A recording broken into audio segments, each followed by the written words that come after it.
अब मैदे की चीज नहीं, क्यों? क्योंकि ये कफ को बिगाड़ने वाली चीज है मैदा। बाकी चीजें कफ को संतुलित रखती हैं, मैदे की चीजें कफ को बिगाड़ेंगी। तो बच्चों को मैदे की मठरी मत दें। अब आप बोलेंगे जी मठरी मांगे तो आटे की बना के दें, मैदे की ना दें। अब मैदे का बना हुआ समोसा ना दें, तो समोसा मांगेंगे तो आटे का समोसा दें। मैदे की कचौरी ना दें, कचौरी मांगेंगे तो आटे की दें। मैदा छोड़कर बाकी चीजों के बारे में भागवत जी कहते हैं कि बच्चे आसानी से प्रभाव कफ में उसको भी पाचन कर सकते हैं। अब मालिश हो गई, भोजन हुआ, फिर नहाने के लिए कहा है, तो मालिश पहले, स्नान बाद में। हमेशा स्नान के बाद मालिश करने को मना किया है, स्नान बाद में, मालिश पहले। आप सभी का स्वागत है आपके अपनी YouTube channel Ayurvedic secrets of health में। तो अच्छे से मालिश करिए। आप बोलेंगे जी कितनी देर मालिश करें, तो इसके लिए बहुत सुंदर बात उन्होंने कही है। बच्चों की मालिश करते समय जब उनकी बगल में पसीना आ जाए तो मालिश रोक दें। घड़ी के हिसाब से नहीं बताया उन्होंने कि 10 घंटे करें कि 20 घंटे, 40 मिनट, या समय उन्होंने बताया नहीं, क्योंकि हर बच्चे के लिए वो अलग होगा। तो उन्होंने इतनी सुंदर ऑब्जर्वेशन दिया कि जब आप मालिश कर रहे हैं, बच्चे की बगल में पसीना आ गया तो मालिश बंद करें, बगल में पसीना आते ही।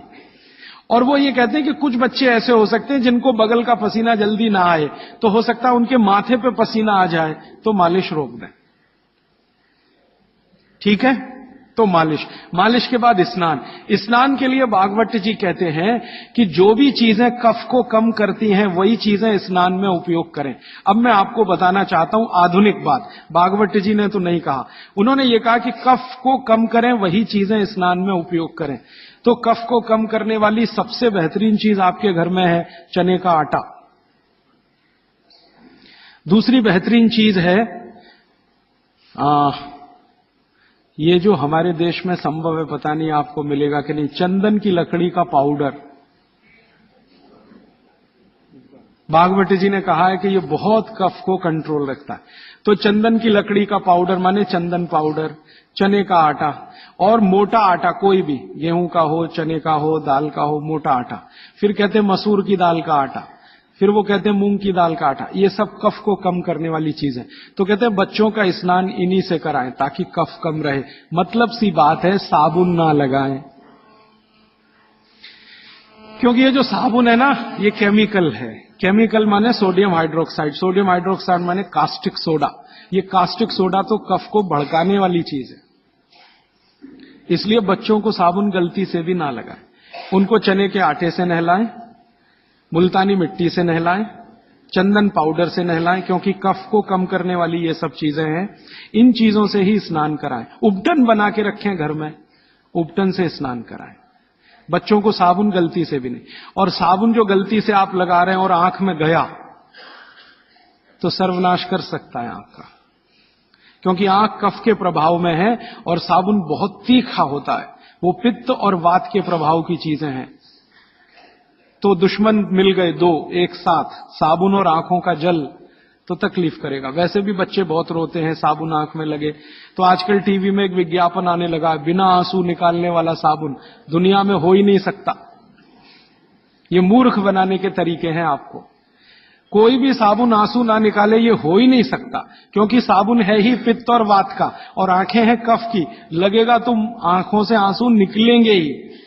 हाँ, एक ही समय में हो सकता है कि साबुन में कास्टिक सोडा सबसे कम हो, ग्लिसरीन और तेल सबसे ज्यादा हो। तो ग्लिसरीन और तेल अगर सबसे ज्यादा है तो उपटन में ही तेल मिला के नहला देना, साबुन क्यों खरीद के ला रहे हैं? 35 रुपए का आता है Johnson and Johnson baby soap, 350 रुपए किलो। 35 रुपए का 100 ग्राम, 350 रुपए किलो। काजू से महंगा है, काजू 200 रुपए किलो, साबुन 350 रुपए किलो। बादाम से महंगा है, बादाम 300 रुपए किलो, साबुन 350 रुपए किलो। और नहा के जाएगा कहां? पानी में ही जाएगा ना। 350 रुपए किलो की चीज पानी में बाहर है, उससे अच्छा काजू खिला दें उनको, बादाम खिला दें। तो नहाने के लिए उपटन जो बहुत सस्ता पड़ता है, और क्वालिटी उसकी कैसे चेक करें कि कफ को नाश करता है, कफ को शमित रखता है, कफ को शांत रखता है, इसलिए उपटन का स्नान बच्चों को जरूरी।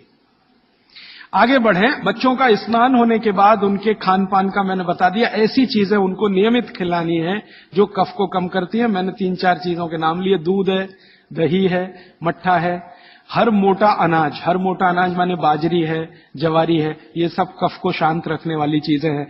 गाय का घी है ना, मक्खन और घी, मक्खन ज्यादा अच्छा है बच्चों को बनिस्बत घी के, क्योंकि मक्खन कफ को शांत रखने में मदद करता है। तो मक्खन ज्यादा से ज्यादा उनके भोजन में रहे, और बाकी सब चीजें दाल चावल जो भी आप खाते हैं अच्छा। फिर उसके बाद शाम के समय है 3-4 बजे के आसपास क्या होता है, उनका पित्त थोड़ा बढ़ेगा। 12 से 4 के बीच में पित्त बढ़ता है। 12 बजे तक कफ के असर में है, 12 से 4 के बीच में पित्त बढ़ेगा। तो उस समय ऐसी चीजें खिलाएं जो घी की बनी हुई है, घी की बनी हुई चीज। और रात को ये बच्चे थोड़ा वात के असर में आते हैं। कफ तो सबसे ज्यादा है, लेकिन रात को वात के, तो वात को कम करने वाली चीजें रात को उनको दें। और वो मैं पहले दिन भी काफी बता चुका हूं। तो ये हो गया बच्चों की दिनचर्या। 7 बजे सोने के लिए का माहौल बनाने के लिए तैयारी करें। 7 बजे तक माहौल बने सोने का, तो 8 बजे सोएंगे। और माहौल बनाने में सबसे बड़ी मदद करेगा टीवी का स्विच ऑफ। मेरी तो आपको विनती है कि घर के छोटे बच्चे हैं ना, तब तक केबल कनेक्शन ना लें।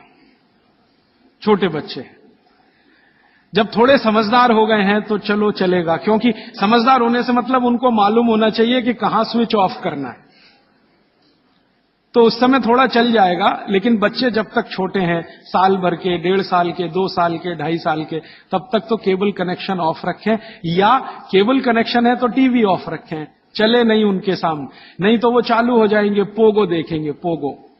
हाँ, कार्टून फिल्म देखेंगे। क्यों देखेंगे जान लीजिए। कफ के असर में जो बच्चा होता है, इसको समझाना चाहता हूं मैं। कफ के असर में जब बच्चा होता है तो उसकी कल्पनाशीलता सबसे ऊंची होगी। मैंने थोड़ी देर पहले कहा ना, ये कफ है जो सब में रहे तो व्यक्ति को बहुत कल्पनाशील बनाएगा। इतना कल्पनाशील और वैज्ञानिक बनाएगा, सोच नहीं सकते। बिगड़ेगा तो सबसे बड़ा अपराधी भी बनाएगा उसको। तो बच्चों की कल्पनाशीलता बहुत होती है, क्योंकि वो कफ के असर में है।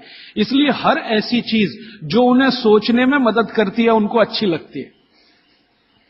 आपने एक कहानी सुनाई, बच्चे कहानी सुनते हैं ना बड़े मजे से। क्यों सुनते हैं? वो उनकी कल्पनाशीलता में मदद करती है कहानी। आपने कहा एक राजा था, अब इतना कहते ही उनका चालू हो गया दिमाग। आप आगे का वाक्य बोलेंगे, उसके पहले वो कल्पना कर लेंगे राजा कैसा है, सिंहासन पर बैठा है कि जमीन पे बैठा है, बगल में रानी है कि नहीं है, सामने वजीर है कि नहीं है, मंत्री है कि। ये तो आपके बोलने से पहले उनके दिमाग में घूम गई पूरी फिल्म। एक राजा था, फिर कहेंगे आगे बताओ, तो आप कहेंगे एक रानी थी। अब रानी के बारे में सब बातें उनके दिमाग में आ गई। फिर आप कहेंगे क्या हुआ, तो दोनों मर गए, खत्म कहानी। अब आप कहेंगे तो उनको बिल्कुल अच्छा नहीं लगेगा। हम लोग बच्चों को टालने के लिए कहते हैं, एक राजा था, एक रानी थी, दोनों मर गए, खत्म कहानी। उनको बिल्कुल अच्छा नहीं लगेगा, क्योंकि जिस समय कल्पना उनकी चलना शुरू हुई, आपने कहानी खत्म कर दी। अब आप टालना चाहते हैं उनको, और वो कल्पना करना चाहते हैं उस समय। तो आप कहानी को जितना लंबा खींचें उतना अच्छा। मेरा कहना यह है आपको, कहानी को लंबा खींचते जाएं, भले एकता कपूर के सीरियल की तरह से खींचें उसको। इतनी इलास्टिसिटी है एकता कपूर के सीरियल में कि सालों साल हो गए, खत्म ही नहीं होते।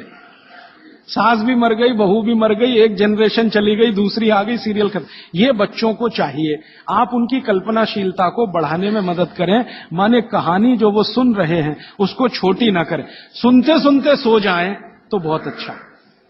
और मेरी आपको विनती है कि चुन चुनकर कहानियां सुनाएं उनको।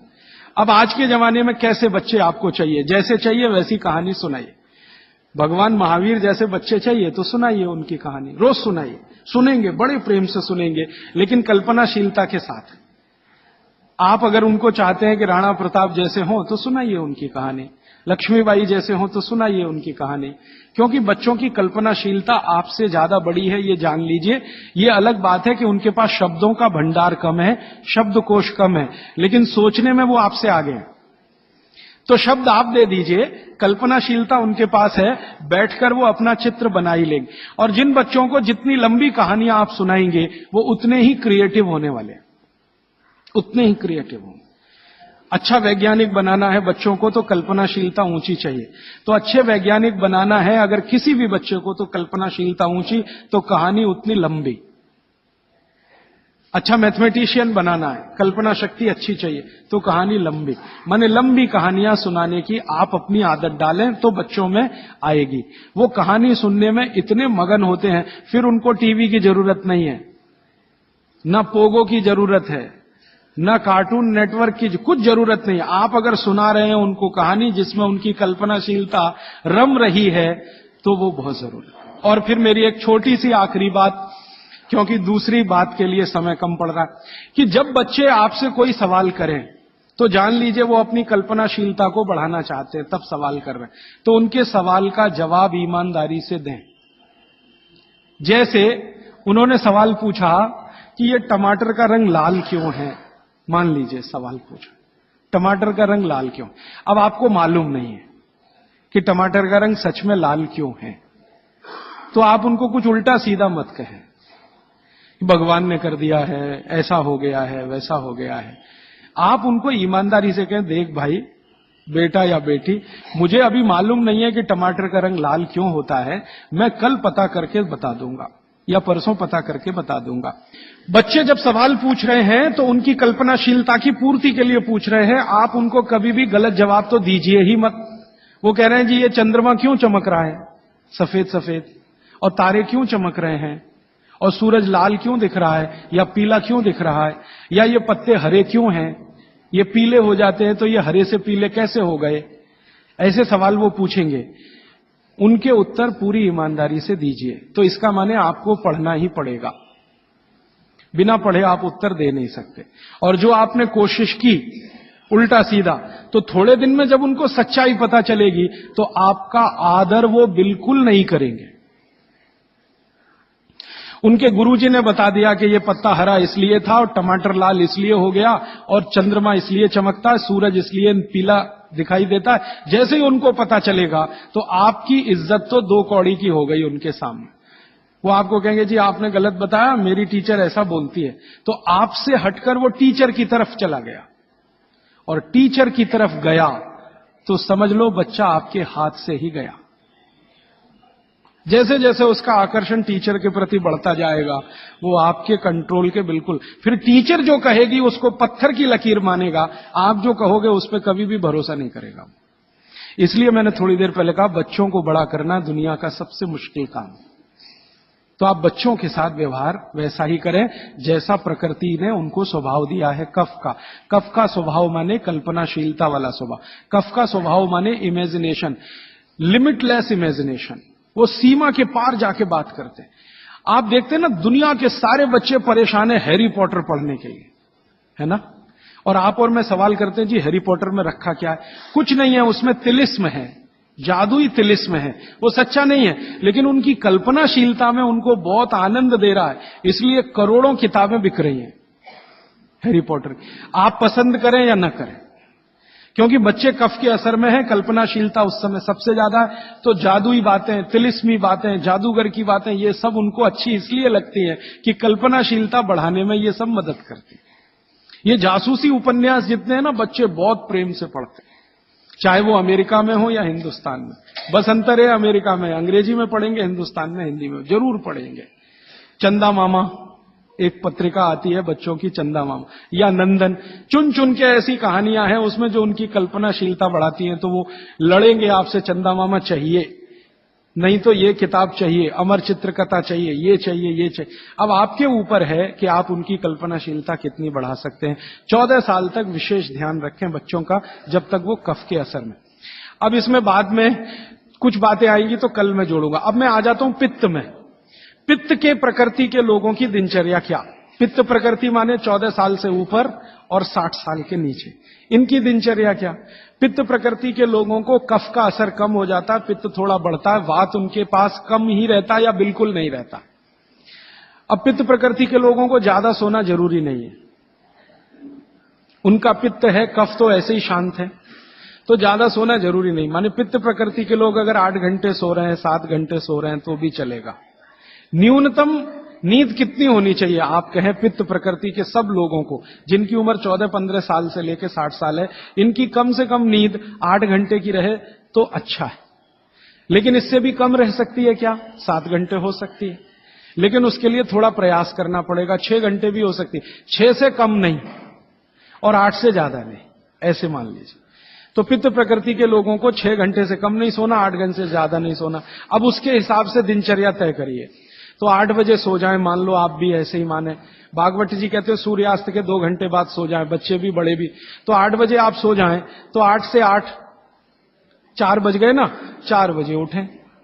आपके लिए उठना बहुत जरूरी है। ब्रह्म मुहूर्त में पित्त प्रकृति के लोगों का उठना बहुत आवश्यक है। बच्चे ना उठें तो चलेगा, आपको तो उठना बहुत जरूरी है। क्यों? अगर आप 4 बजे उठते हैं तो अगला पूरा दिन आपका बहुत बेहतरीन और व्यवस्थित है, और 4 के बाद उठेंगे तो पूरा दिन डिस्टर्ब है।